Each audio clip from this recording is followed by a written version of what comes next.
Hello students, आज हम बात करेंगे एंटी डायरियल ड्रग्स के बारे में। तो इसको समझने से पहले हम समझते हैं कि डायरिया कहते किसे हैं। तो डायरिया उसे कहते हैं जब किसी पर्सन को एक दिन में 3 से ज़्यादा बार वाटरी स्टूल होते हैं। ठीक है, मैंने क्या कहा? डायरिया उसे कहेंगे जब किसी पर्सन को more than 3 times per day क्या हो रहे हैं? वाटरी स्टूल हो रहे हैं। ठीक है, उसे हम डायरिया बोलेंगे या दस्त बोल सकते हैं, लूज मोशन बोल सकते हैं। ठीक है, मोस्ट कॉमनली जो डायरिया देखा जाता है सबसे ज़्यादा पीडियाट्रिक पेशेंट में होता है। ये एक लाइफ थ्रेटनिंग डिजीज़ है। कई बार इतना सीवियर डायरिया हो जाता है कि बहुत ज़्यादा डेथ रेट देखे गए हैं जिसकी वजह से। ठीक है, आगे चलते हैं। आगे भी यही लिखा हुआ है कि 14,000 young children die every day worldwide due to diarrhea। तो डायरिया की वजह से 1400 बच्चों की हर दिन डेथ होती है, ऐसा एक रेट देखा गया है। ठीक है, the ministry of health has estimated that 13 children die of diarrhoea every hour. हर घंटे 13 बच्चे मरते हैं। किसकी वजह से? सिर्फ और सिर्फ डायरिया की वजह से ये देखा गया है। ठीक है, तो डायरिया एक इम्पॉर्टेंट डिजीज है। ठीक है, क्योंकि ये कब लाइफ थ्रेटनिंग बन जाए हमें पता भी नहीं चलेगा, इसलिए इसको मैनेज करना आना चाहिए, इसके बारे में हमें पता रहना चाहिए। ठीक है, आगे चलते हैं। तो डायरिया के साइंस एंड सिम्टम्स क्या हो सकते हैं? डायरिया में डिजीनेस होती है, ये इसके सिम्टम्स बताए हैं। डायरिया में क्या क्या देखा जाता है? तो डिजीनेस होती है, सॉरी, डिजीनेस देखी जाती है, नोजिया हो सकता है। ठीक है, एब्डोमिनल क्रैम्प्स होते हैं, हेडेक हो सकता है, डायरिया तो है ही, फीवर हो सकता है साथ ही साथ। ठीक है, साथ ही साथ ब्लोटिंग हो सकती है, और ज़्यादा वाटर लॉस हो गया, ज़्यादा वॉल्यूम कम हो गया बॉडी का, तो डिहाइड्रेशन हो सकता है। ठीक है, और सीवियर कंडीशन में कई बार स्टूल के साथ ब्लड भी आ सकता है, जिसे हम क्या बोलते हैं? डिसेंट्री। ठीक है, डिसेंट्री बोला जाता है जैसे। तो ये इसके हमने देखे सिम्टम्स और साइंस। कॉजेज, डायरिया के कॉजेज कई सारे हो सकते हैं, जिनमें से कई बार इन्फेक्शन की वजह से डायरिया हो सकता है। कुछ ऐसे डिजीजेस होते हैं जिनका एक सिम्टम होता है डायरिया। ठीक है, डायरिया क्या है? एक सिम्टम भी है और साथ ही साथ एक सेपरेट डिजीज भी है। ठीक है, कई डिजीजेस का सिम्टम भी है, जैसे आईबीडी हो गया, इरिटेबल बाउल डिजीज। ठीक है, inflammatory bowel disease, sorry. IBS होता है इरिटेबल बाउल सिंड्रोम। आईबीएस होता है इरिटेबल बाउल सिंड्रोम और आईबीडी होता है इन्फ्लेमेटरी बाउल डिजीज। ठीक है, इसमें दो डिजीज आते हैं, एक आता है अल्सरेटिव कोलाइटिस और दूसरा होता है क्रॉन्स डिजीज। इसके बारे में भी हम बात करेंगे। तो पहले देखते हैं कॉजेज ऑफ डायरिया। इसमें बैक्टीरियल इन्फेक्शन हो गया। इन्फेक्शन कई तरह का हो सकता है। अमीबिक इन्फेक्शन की वजह से डायरिया हो सकता है, बैक्टीरियल इन्फेक्शन की वजह से डायरिया हो सकता है, कई बार वायरल इन्फेक्शन की वजह से भी डायरिया हो सकता है। तो सर्टेन मेडिकेशन की वजह से डायरिया हो सकता है। कई बार पेशेंट कॉन्स्टिपेशन को ट्रीट करने के लिए लेक्सेटिव्स लेते हैं, लेकिन उनका कुछ ज़्यादा इफेक्ट हो जाता है जिसकी वजह से डायरिया हो जाता है। कई बार कुछ एंटीबायोटिक लेने की वजह से डायरिया हो सकता है। रेडिएशन थेरेपी जो ज़्यादातर कैंसर पेशेंट में देखी जाती है, उनमें डायरिया हो सकता है। ठीक है, infection caused by toxins and other organism like amoeba. जब हमने एंटी अमीबिक ड्रग्स पढ़ी थी तो इसके बारे में बहुत डिटेल में पढ़ा था, अमीबियासिस और जियार्डियासिस। ठीक है, ईटिंग अनहेल्दी फूड, बाहर का जंक फूड खाना। ठीक है, जंक फूड खाना खाने से डायरिया हो सकता है। ठीक है, अनहेल्दी फूड खाने से हो सकता है। एलर्जीज, कई बार कुछ लोगों को सर्टेन फूड आइटम से एलर्जी होती है, कुछ खाने से एलर्जी होती है, तो उनको क्या सिम्टम्स देखने को मिलते हैं? ब्लॉटिंग हो जाती है, कई बार डायरिया हो जाता है, कई बार वॉमिटिंग हो जाती है। तो ये चीज़ें देखी गई हैं। आगे चलते हैं, यहाँ पे भी कुछ कॉजेज बता रखे हैं, जिसमें फूड इंटॉलरेंस, वही चीज़ एलर्जी वाली बात। ठीक है, तो एक जैसे यहाँ पे लिखा है ग्लूटेन इंटॉलरेंस। ग्लूटेन से कई लोगों को एलर्जी होती है, तो उन्हें बोला जाता है सीलियक डिजीज। ठीक है, सीलियक डिजीज में भी कई बार डायरिया हो सकता है। इरिटेबल बाउल सिंड्रोम में डायरिया हो सकता है। फूड पॉइजनिंग की कंडीशन में डायरिया हो सकता है। स्ट्रेस है, एंजाइटी है, तो उस वजह से डायरिया हो सकता है। जैसे कि कई बार एग्जाम से पहले बच्चों को देखा जाता है कि डायरिया हो जाता है ना, तो स्ट्रेस और एंजाइटी की वजह से भी डायरिया हो सकता है। गैस्ट्रोएंटराइटिस, ठीक है, इन्फ्लेमेशन हो गया तो डायरिया हो सकता है। नोरो वायरस की वजह से डायरिया हो सकता है, और साथ ही साथ रोटा वायरस, ठीक है, रोटा वायरस की वजह से डायरिया हो सकता है। मेंस्ट्रुएशन में डायरिया भी देखा जाता है कई बार, और कई बार मोस्ट कॉमनली तो देखा जाता है कि कॉन्स्टिपेशन हो जाता है। ठीक है, तो ये हमने कॉजेज देखे। अब डायरिया को मैनेज करने की बात आती है, तो डायरिया को मैनेज करने के लिए हमारे पास 3 मेजर्स होते हैं या 3 स्टेप्स होते हैं जिसमें हमें डायरिया को मैनेज करना चाहिए। सबसे पहले, क्योंकि बहुत ज़्यादा फ्लूइड लॉस होता है बॉडी का, ठीक है, तो पर्सन हाइपोवॉल्यूमिया में ना चला जाए, पर्सन हाइपोवॉल्यूमिक शॉक में ना चला जाए पेशेंट, तो उसके लिए सबसे पहले हमें फ्लूइड मैनेज करना होता है। ठीक है, treatment of fluid depletion, shock and acidosis. Patient का फ्लूइड कम ना हो जाए, उसमें वो शॉक में ना चला जाए, एसिडोसिस ना हो जाए, उसको ट्रीट करने के लिए सबसे पहले हम क्या करते हैं, फ्लूइड रिप्लेसमेंट किया जाता है। ठीक है, हाइड्रेशन थेरेपी बोला जाता है, जैसे क्या बोला जाता है, हाइड्रेशन, राइट। दूसरा, मेंटेनेंस ऑफ न्यूट्रिशन। पहले हमने वॉल्यूम मेंटेन कर लिया, पहले हमने पानी मेंटेन कर लिया बॉडी का, ठीक है, उसके बाद हम उसका खाना मेंटेन करेंगे। ठीक है, मेंटेनेंस ऑफ न्यूट्रिशन। और फूड में भी ऐसा फूड नहीं देना है जो बहुत हैवी हो, बहुत ही ज़्यादा ऑयली हो, हमें लाइट फूड देना होता है। ठीक है, फिर उसके बाद जाके हम ड्रग्स पे आते हैं, फिर जाके हम ड्रग थेरेपी यूज़ करेंगे। ठीक है, तो आगे चलते हैं। अब देखो यहाँ पे भी मैनेजमेंट की बात बताइए। अब मैनेजमेंट डिपेंड करता है कि किस फॉर्म का डायरिया है, कि इन्फेक्टिव डायरिया है, डायरिया किसी डिजीज की वजह से हुआ है, कई बार ट्रैवलिंग डायरिया भी होता है, ऑस्मोटिक डायरिया होता है। ठीक है, मैनेजमेंट की बात, रिहाइड्रेशन की बात आती है। रिहाइड्रेशन अगर माइल्ड डायरिया है, ठीक है, तो इसमें क्या करते हैं, मेंटेनेंस थेरेपी करा जाता है, फिर पथ पर ओरल फ्लूइड्स यानी ओरली फ्लूइड्स दिए जाते हैं। देखो,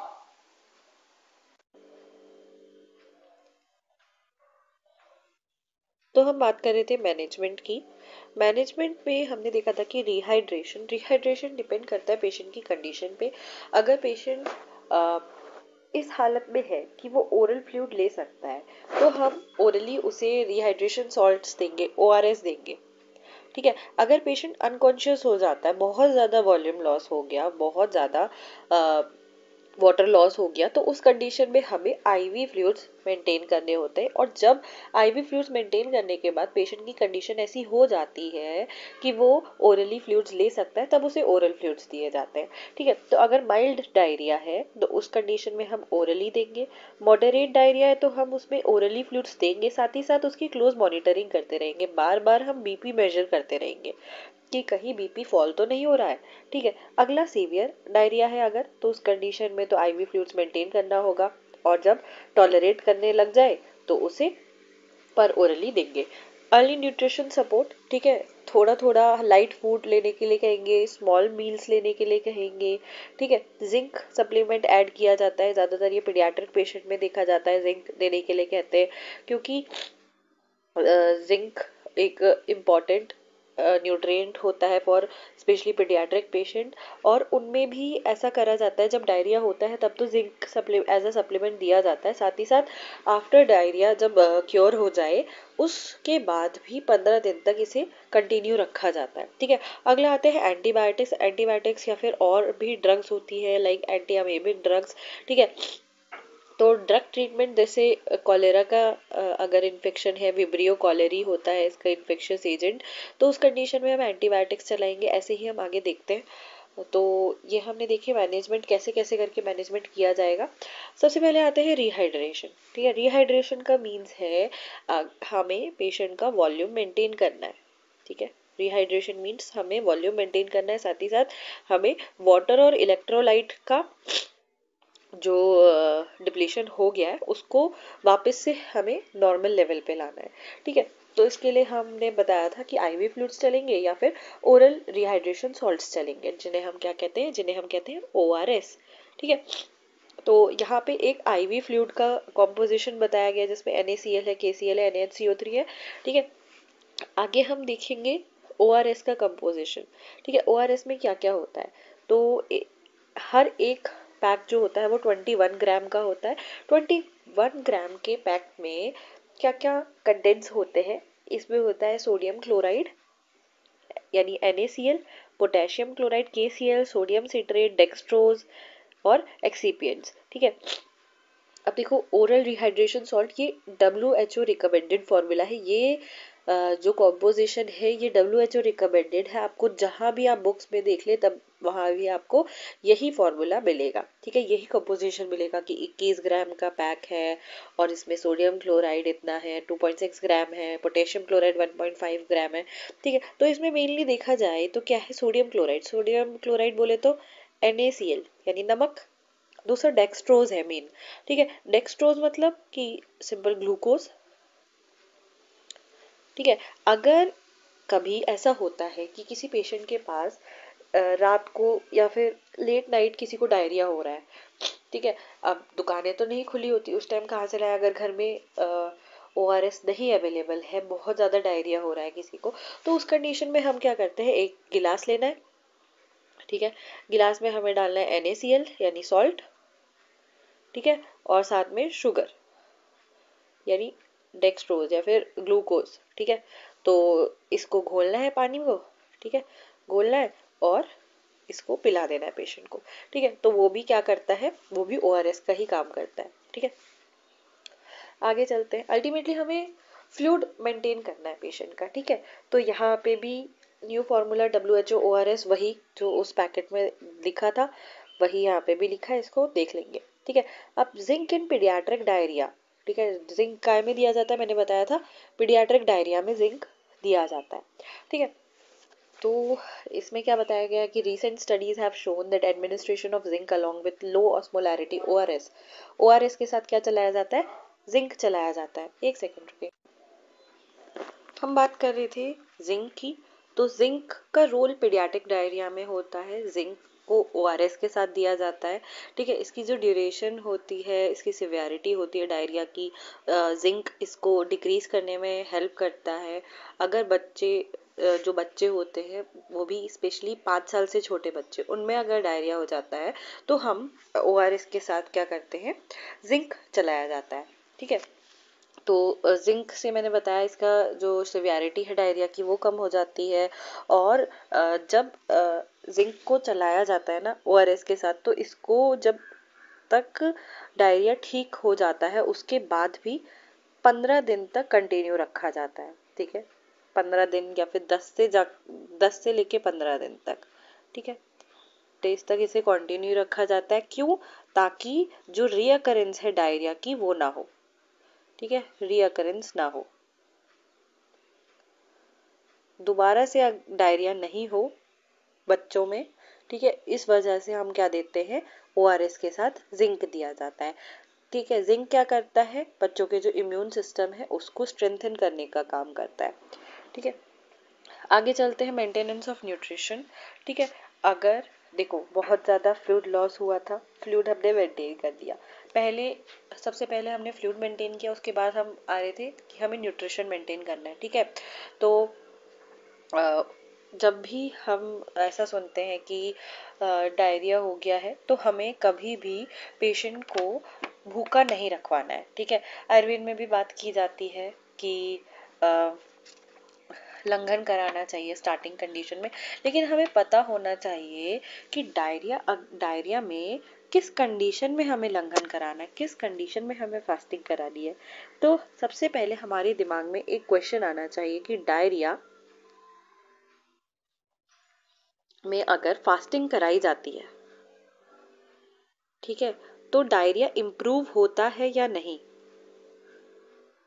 इम्प्रूव होता है या नहीं, ये क्वेश्चन मार्क है। तो ठीक है, इसको समझने के लिए एक तरह का डायरिया होता है जिसे हम कहते हैं ऑस्मोटिक डायरिया। क्या बोला मैंने, एक तरह का डायरिया होता है जिसे बोला जाता है ऑस्मोटिक डायरिया। सिर्फ और सिर्फ ऑस्मोटिक डायरिया ही एक ऐसा डायरिया है जिसमें अगर हम फास्टिंग करते हैं, ठीक है, जिसमें अगर हम फास्टिंग कराते हैं पेशेंट को तो ये डायरिया इम्प्रूव होता है। बाकी कंडीशन में हमें, किसी भी कंडीशन में हमें फास्टिंग नहीं करानी है, बाकी किसी भी कंडीशन में हमें पेशेंट को भूखा नहीं रखाना है। अगर हम बाकी कंडीशन में भी फास्टिंग कराते हैं तो पेशेंट की बहुत ज़्यादा वीकनेस बढ़ जाती है, सॉल्ट्स का एब्जॉर्प्शन नहीं हो पाएगा, पेशेंट शॉक में जा सकता है, ठीक है, पेशेंट को बहुत ज़्यादा दिक्कत हो सकती है। तो हमें सिर्फ और सिर्फ ऑस्मोटिक डायरिया की कंडीशन में फास्टिंग करानी है। अब ऑस्मोटिक डायरिया क्या होता है, जब भी ओवर ईटिंग करता है पेशेंट, ठीक है, तो ओवर ईटिंग करने से क्या होता है, जो कोई ऐसा सॉल्यूट चला जाता है हमारे इंटेस्टाइन में जो कि क्या होता है, ऑस्मोटिकली एक्टिव होता है, ठीक है, ये हमारी इंटेस्टाइन हो गई, यहाँ पे कोई ऐसा सब्सटेंस चला गया जो ऑस्मोटिकली एक्टिव है, ये सब जगह से पानी को खींचेगा, ठीक है, और खुद डाइजेस्ट नहीं होगा और ज़्यादा से ज़्यादा फ्लूइड लॉस कराएगा, ठीक है। तो हमें इसको डाइजेस्ट कराने के लिए क्या करना होता है, फास्टिंग करनी होती है। फास्टिंग करने से ये जो जब तक ये ऑस्मोटिकली एक्टिव सॉल्यूट बाहर नहीं निकलेगा ल्यूमेन से, तब तक डायरिया होता रहेगा, ठीक है। तो इस कंडीशन में फास्टिंग करने से जो पेशेंट है वो इम्प्रूवमेंट शो करता है, अदर कंडीशन में ये इम्प्रूवमेंट शो नहीं करेगा। तो हम बात कर रहे थे कि न्यूट्रिशन में हमें फूड कैसा देना है, हमें लाइट फूड देना है, फ्रीक्वेंट मील्स पेशेंट को एडवाइस करनी है, ठीक है। हम क्या क्या चीज़ें दे सकते हैं, तो हाफ स्ट्रेंथ बफेलो मिल्क दिया जा सकता है, ठीक है।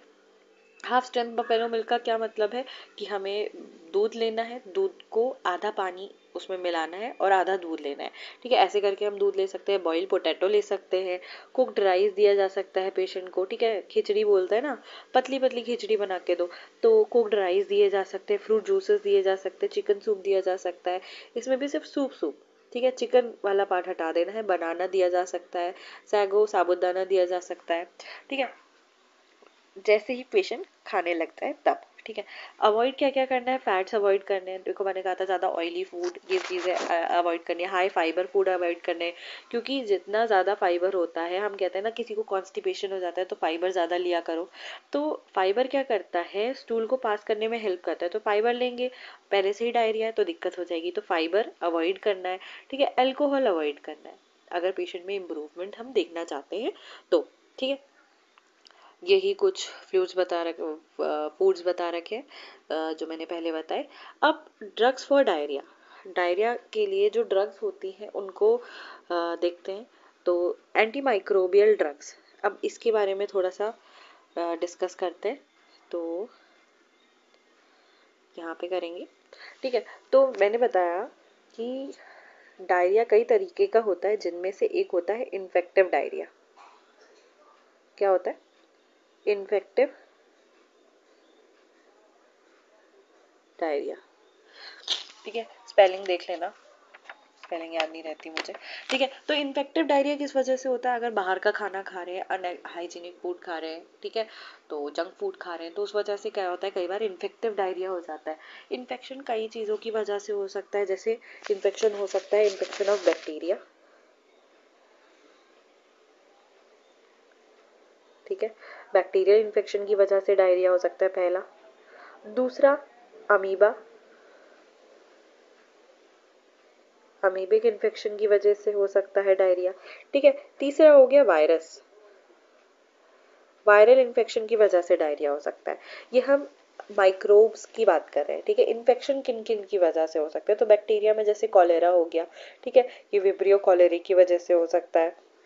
साल्मोनेला की वजह से डायरिया हो सकता है, बैसिलस की वजह से हो सकता है, क्लोस्ट्रीडियम की वजह से हो सकता है, कई सारे बैक्टीरिया हैं, ठीक है। अमीबा में हम मोस्ट कॉमनली जानते हैं एंट अमीबा हिस्टोलिटिका, ठीक है, एंट अमीबा हिस्टोलिटिका। वायरस में मोस्ट कॉमनली, जब मैंने स्टार्टिंग में भी बताया था तो मैंने बात की थी रोटा वायरस की, ठीक है, रोटा वायरस। अब अगर हमें इसको ट्रीट करना है, ठीक है, इन्फेक्टिव डायरिया को ट्रीट करना है, तो हम क्या देंगे इस कंडीशन में, हम देते हैं कौन सी ड्रग्स, हम इस कंडीशन में देते हैं एंटी माइक्रोबियल ड्रग्स,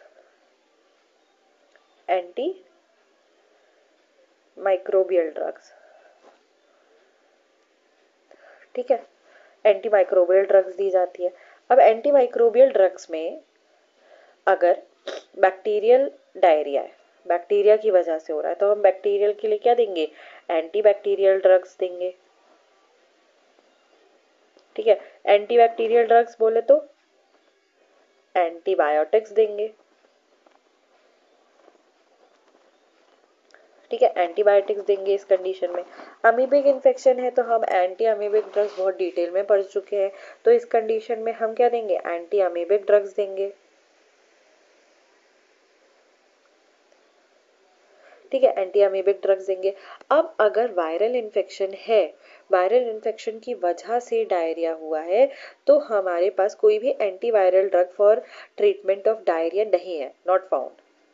तो हम इसको अपने आप ही क्योर होने देते हैं, ठीक है, अपने आप ही सही होने देते हैं। बस हम इसमें क्या करेंगे, only symptomatic treatment is done, only symptomatic treatment is done. ठीक है, सिर्फ और सिर्फ हम सिम्टोमेटिक ट्रीटमेंट करेंगे। जैसे कि फीवर आ रहा है तो हम एंटीपायरेटिक ड्रग्स दे देंगे, ठीक है, बॉडी पेन हो रहा है तो उसमें हम हम एनसेड्स दे देंगे, ठीक है। तो फिर से सुनेंगे, अगर इन्फेक्टिव डायरिया है, इन्फेक्शन की वजह से डायरिया हो रहा है, तो इन्फेक्शन 3 कारण से हो सकता है, मोस्ट कॉमनली बैक्टीरियल इन्फेक्शन, दूसरा एमीबिक इन्फेक्शन, तीसरा वायरल इन्फेक्शन हो सकता है। बैक्टीरियल इन्फेक्शन है तो उस कंडीशन में हम क्या करेंगे, एंटीबायोटिक्स यूज करेंगे, एंटीबैक्टीरियल ड्रग्स यूज करेंगे, और इनमें भी मोस्ट कॉमनली दी जाती है फ्लोरोक्विनोलोन्स। कौन सी? फ्लोरोक्विनोलोन्स। ये एक एंटीबायोटिक ड्रग्स की कैटेगरी है, इसकी बात हम करेंगे, ठीक है। तो एंटीबायोटिक्स दे दो, अमीबिक इन्फेक्शन है तो एंटी अमीबिक ड्रग्स दे दो, वायरल इन्फेक्शन है तो इसमें हम सिर्फ सिम्टोमेटिक ट्रीटमेंट करेंगे, ठीक है। आगे देखते हैं, मैंने बोला कि एंटीबैक्टीरियल ड्रग्स, तो एंटीबैक्टीरियल ड्रग्स पे या फिर एंटीबायोटिक्स पे कौन कौन सी ड्रग्स आती है, तो उसमें आती है नॉरफ्लॉक्सैसिन,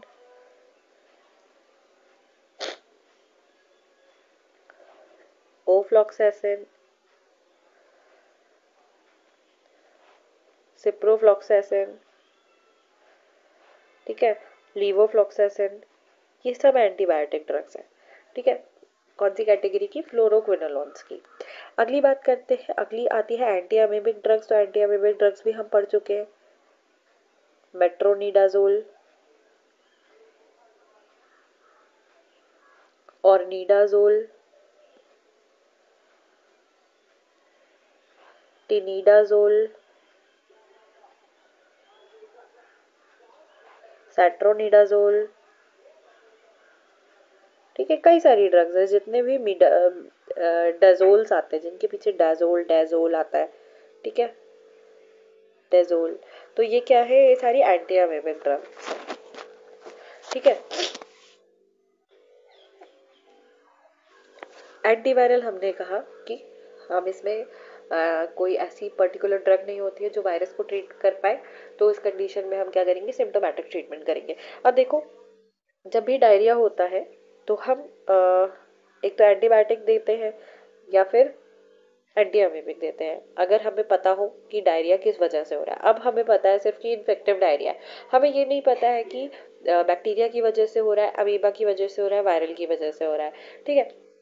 तो हम इस कंडीशन में क्या यूज करते हैं, हम इस कंडीशन में दोनों मेडिसिन यूज करते हैं, ठीक है। हम एंटीबायोटिक्स भी देंगे, हम एंटी अमीबिक ड्रग्स भी देंगे। तो आजकल बहुत ही ज्यादा अच्छे कॉम्बिनेशन चल रहे हैं, कॉम्बिनेशन ड्रग्स आ रही हैं, ठीक है। कॉम्बिनेशन ड्रग्स में सबसे मोस्ट कॉमनली जो आजकल दी जाती है वो आती है नॉरफ्लॉक्स, आप लोगों ने ली भी होगी कभी, नॉरफ्लॉक्स टीजेड। नॉरफ्लॉक्स टीजेड में क्या होता है, एक तो नॉरफ्लॉक्सैसिन होता है, ठीक है, नॉरफ्लॉक्सैसिन होता है, दूसरा टीजेड यानी टिनिडाजोल होता है, ठीक है, टिनिडाजोल होता है। दूसरी एक और मेडिसिन आती है जो होती है ऑफ्लॉक्स ओजेड। तो इसमें क्या होता है, एक ऑफ्लॉक्सैसिन होता है, एक ऑफ्लोजैसिन होता है, दूसरा ऑर्निडाजोल होता है, ठीक है, दूसरा ऑर्निडाजोल होता है। मैंने कहा नॉरफ्लॉक्स टीजेड में क्या आता है, नॉरफ्लॉक्सैसिन, ठीक है, नॉरफ्लॉक्स टीजेड में नॉरफ्लॉक्सैसिन, और टीजेड में यानी टिनिडाजोल, ठीक है। ऑफ्लॉक्स ओजेड में ऑफ्लोजैसिन, और दूसरा ओजेड मींस ऑर्निडाजोल होता है, ठीक है। तो ये क्या करती है, ये दोनों तरह के अगर इन्फेक्शन है तो उसको ट्रीट करने की काम आती है, ठीक है। तो ये हमने बात कर ली एंटी माइक्रोबियल ड्रग्स के बारे में, ठीक है। सॉरी, दोबारा से खोलना पड़ेगा।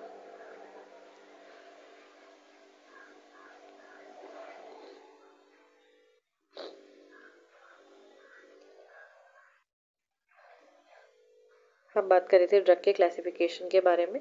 तो देखो, हमने एंटी माइक्रोबियल ड्रग्स के बारे में बात किया, नॉरफ्लॉक्सासिन, सिप्रोफ्लॉक्स, ऑफ्लॉक्स, ठीक है।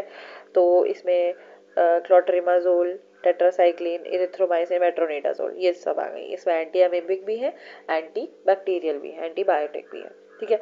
अगला आते हैं non specific anti diarrhoeal drugs. Non specific means कि कोई पर्टिकुलर उनका एक फंक्शन नहीं है कि वो सिर्फ डायरिया को ही ट्रीट करेंगी, बहुत सारी अदर कंडीशन में भी हम इसको यूज करते हैं। तो पहली आती है एब्जॉर्बेंट्स, जो क्या करती है, एक्स्ट्रा फ्लूइड को एब्जॉर्ब करने का काम करती है, जिसमें मोस्ट कॉमनली इस्फैगुला, जिसे हम क्या बोलते हैं, ईशब घोल बोला जाता है, ईशब घोल, ठीक है, ईशब घोल बोला जाता है। तो इस्फैगुला हो गया।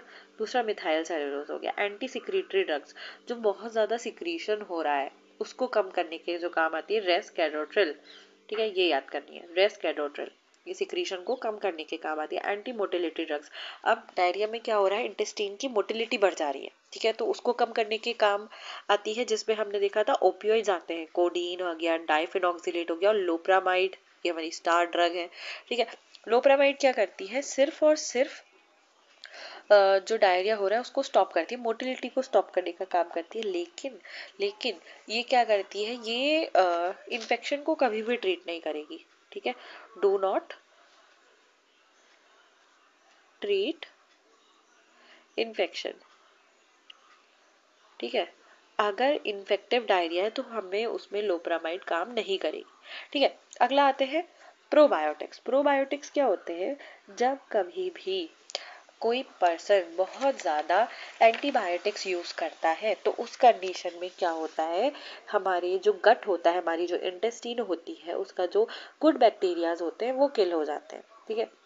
और good bacterias are responsible to provide immunity, ठीक है। तो हमारी क्या होगी, इम्यूनिटी डिक्रीज करेगी, इन्फेक्शन का रिस्क बढ़ जाएगा और डायरिया हो जाएगा, ठीक है। मैंने क्या बोला, मैंने कहा जो लोग बहुत ज़्यादा एंटीबायोटिक्स यूज़ करते हैं तो उनकी वजह से हमारे गट में जो गुड बैक्टीरिया होते हैं वो किल हो जाते हैं, ठीक है, and they are responsible to provide immunity, ठीक है। तो इम्यूनिटी डिक्रीज करेगी इस कंडीशन में और इन्फेक्शन होने का रिस्क बढ़ जाएगा और पेशेंट को डायरिया हो जाएगा, ठीक है। अब इसे क्या बोला जाता है, इसे बोला जाता है एंटीबायोटिक एसोसिएटेड डायरिया।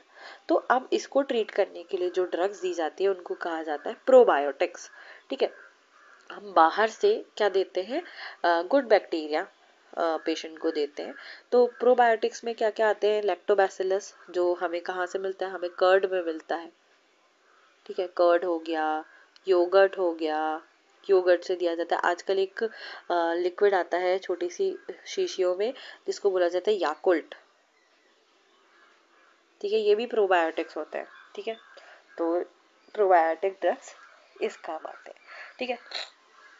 अगला देखते हैं drugs for inflammatory bowel disease, इसकी हम अलग से बात करेंगे, ठीक है। इसको हम एक अलग से सेपरेट चैप्टर के फॉर्म में या फिर अलग से स्लाइड्स में देखेंगे, ठीक है। आगे चलते हैं।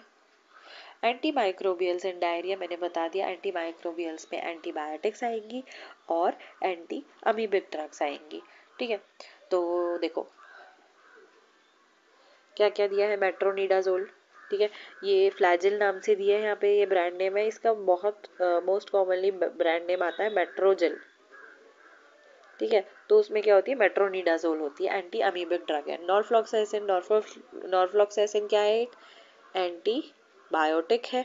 एंटीबायोटिक में भी फ्लोरोक्विनोलोन्स कैटेगरी को बिलोंग करती है। अब देखो जो मैं कह रही थी, नॉरफ्लॉक्सटीज, इसमें क्या है, नॉरफ्लॉक्सासिन है और टिनिडाजोल है, ठीक है। ये कॉम्बिनेशन में ड्रग्स आती हैं जो आजकल दी जाती हैं। अब देखो एंटीमाइक्रोबियल्स हम किस किस कंडीशन में नहीं देंगे। मैंने बताया था जब भी इन्फेक्टिव डायरिया हो रहा है, इन्फेक्शन की वजह से, बाहर खाने की वजह से, बाहर गंदा संदा खाने की वजह से या फिर जंक फूड खाने की वजह से इन्फेक्शन हो जा रहा है, तो उस कंडीशन में हम एंटीमाइक्रोबियल ड्रग्स दे रहे हैं, ठीक बात है। लेकिन अगर इन्फेक्शन है ही नहीं पेशेंट, ठीक है, कोई और वजह से अगर डायरिया हो रहा है, किसी डिजीज की वजह से अगर डायरिया हो रहा है, तो उस कंडीशन में हम एंटीमाइक्रोबियल्स नहीं देते हैं। तो एंटीमाइक्रोबियल्स कहाँ कहाँ नहीं देंगे हम, तो देखते हैं। आईबीएस, इरिटेबल बाउल सिंड्रोम, इसमें क्या होता है, जो हमारी इंटेस्टीन होती है उसमें अबनॉर्मल कॉन्ट्रैक्शंस होने लग जाते हैं, अबनॉर्मल कॉन्ट्रैक्शंस, और ये ज़्यादातर अफेक्ट करती है लार्ज इंटेस्टाइन को, ठीक है। तो इस कंडीशन में भी डायरिया होता है, तो ये तो कोई इन्फेक्शियस कंडीशन नहीं है। तो इस कंडीशन में हम क्या करेंगे, इस कंडीशन में हम एंटी माइक्रोबियल्स नहीं देंगे। अगला है सीलियक डिजीज। सीलियक डिजीज किसकी वजह से होता है? सीलियक डिजीज होता है ग्लूटेन की वजह से। कई लोग ऐसे होते हैं जिनमें क्या होता है, ग्लूटेन इंटॉलरेंस होता है। ग्लूटेन आजकल बहुत चल रहा है, तो ग्लूटेन किस में होता है, जैसे वीट हो गया, बार्ले हो गया, इन चीज़ों में ग्लूटेन प्रेजेंट होता है। तो ग्लूटेन इंटॉलरेंस की वजह से भी क्या होता है, ग्लूटेन इंटॉलरेंस की वजह से क्या हो जाता है, पेशेंट में सीलियक डिजीज हो जाता है। सीलियक डिजीज का क्या मतलब है, हमारी इंटेस्टीन में सीलिया प्रेजेंट होती है, ऐसे करके हमने देखा है, ठीक है। सीलिया यानी विलाय प्रेजेंट होती है, सीलिया कह रही हूँ, विलाय प्रेजेंट होती है, विलाय और माइक्रोविलाय। ये किस में हेल्प करती हैं, फॉर एब्जॉर्प्शन, एब्जॉर्प्शन में इनका रोल होता है, ठीक है। अब सीलियक डिजीज में क्या हो जाता है, ये जो विलाय होती है ये बहुत छोटी छोटी हो जाती है, यहाँ पे तो इतनी बड़ी बड़ी है, लेकिन ये कंडीशन है सीलियक डिजीज की। तो इस कंडीशन में छोटी छोटी विलाय हो पाती है, प्रॉपर फंक्शन नहीं कर पाती है, तो उस वजह से भी क्या होता है, डायरिया देखा जाता है, ठीक है। अगला है पेनक्रियाटिक एंजाइम डेफिशिएंसी। अगर पेनक्रियाटिक एंजाइम डेफिशिएंसी की वजह से डायरिया हो रहा है, तो उस कंडीशन में भी कुछ काम नहीं करेंगे एंटीमाइक्रोबियल्स, ठीक है। अगला है टॉपिकल स्प्योर, अगर हो जाए, ठीक है, except when there is a secondary infection, ये बाद की बात करेंगे।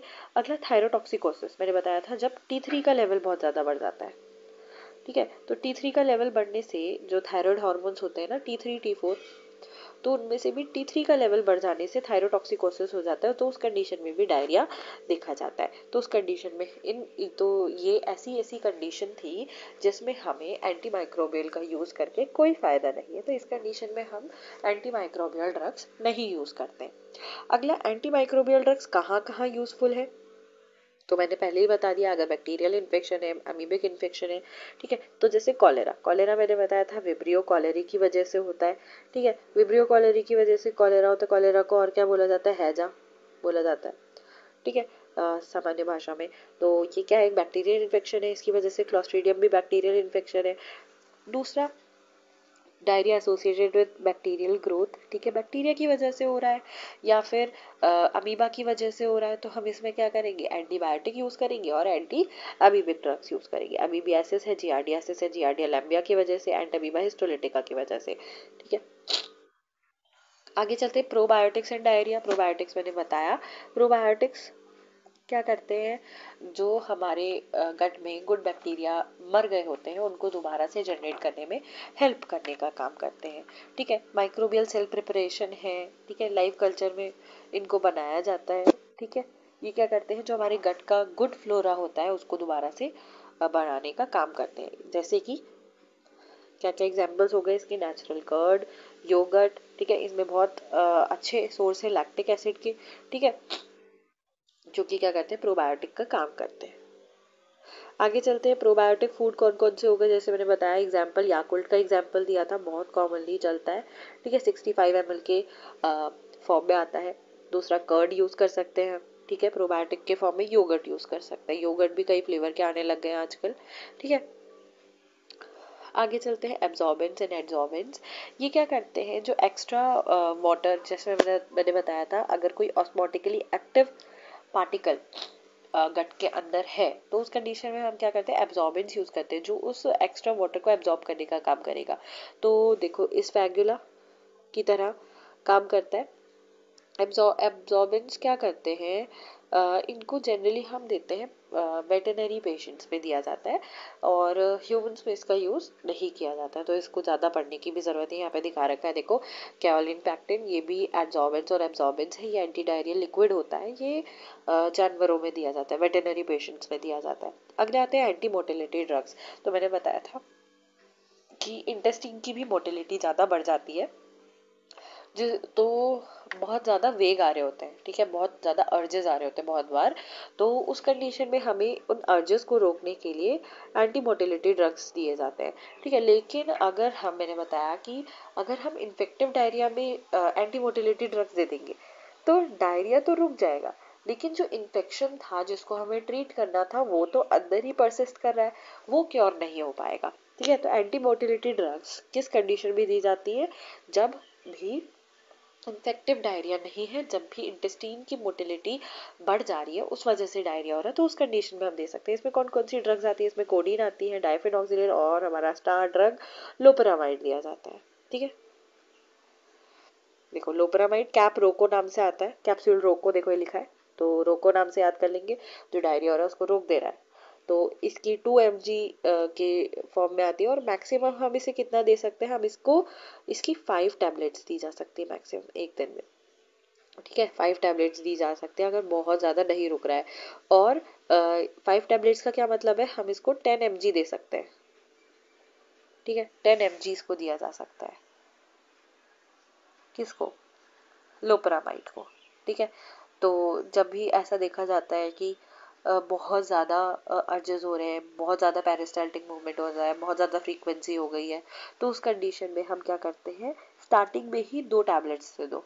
ठीक है, और इसका यूज़ कहाँ पे करेंगे, यूजेस इसके होंगे in case of non infective diarrhoea, non infective diarrhoea.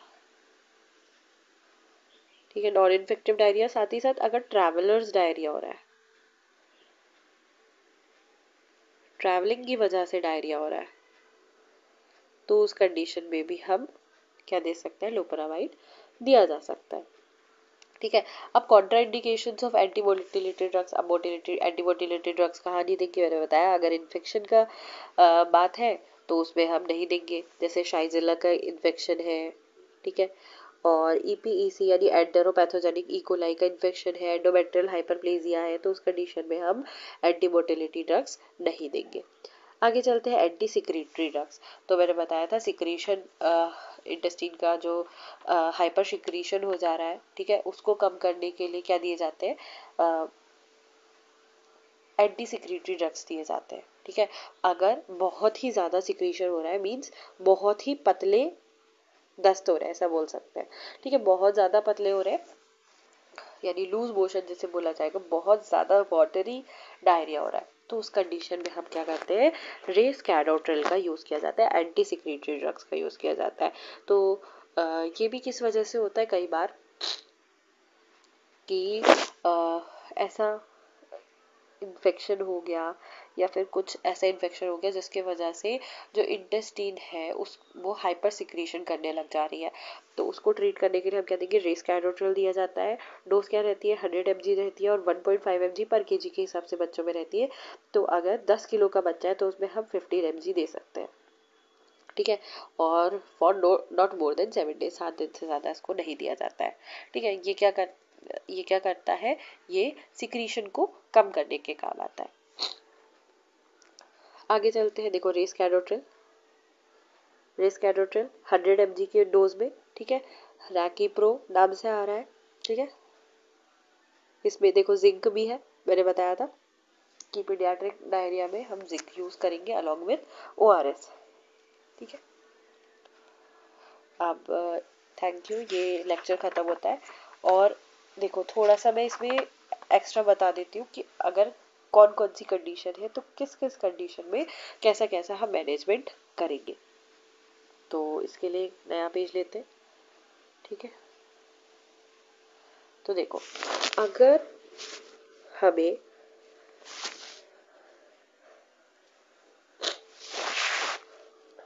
Management पढ़ना है या मैनेजमेंट अगर लिखने के लिए आता है एग्जाम में, मैनेजमेंट ऑफ डायरिया,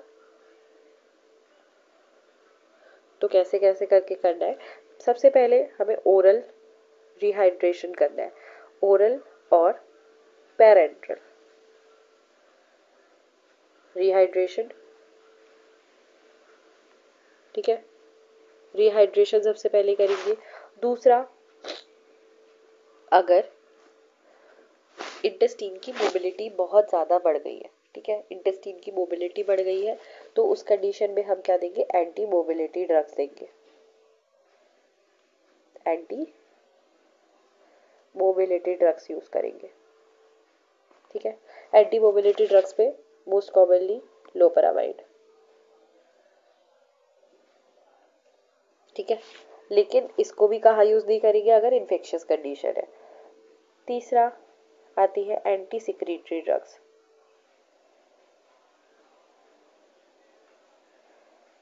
हमने पढ़ी थी, ठीक है, जिसमें आ रहा था रेस्केटोट्रिल।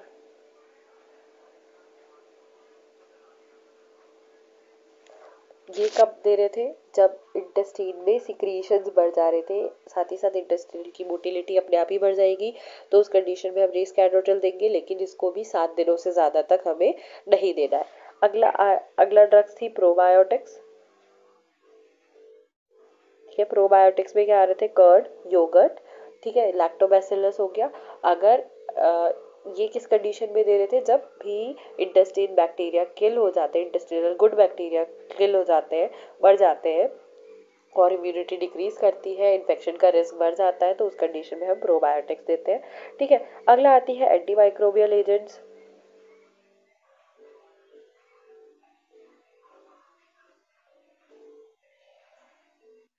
इसमें हमने देखा था, एक आ रहे थे एंटीबायोटिक्स और दूसरे आ रहे थे एंटी अमीबिक ड्रग्स। ठीक है, तो इस तरह से हमारा ये एंटी डायरियल ड्रग्स कंप्लीट होता है। कोई भी डाउट होगा तो आप लोग मुझे टेक्स्ट कर सकते हैं। Thank you.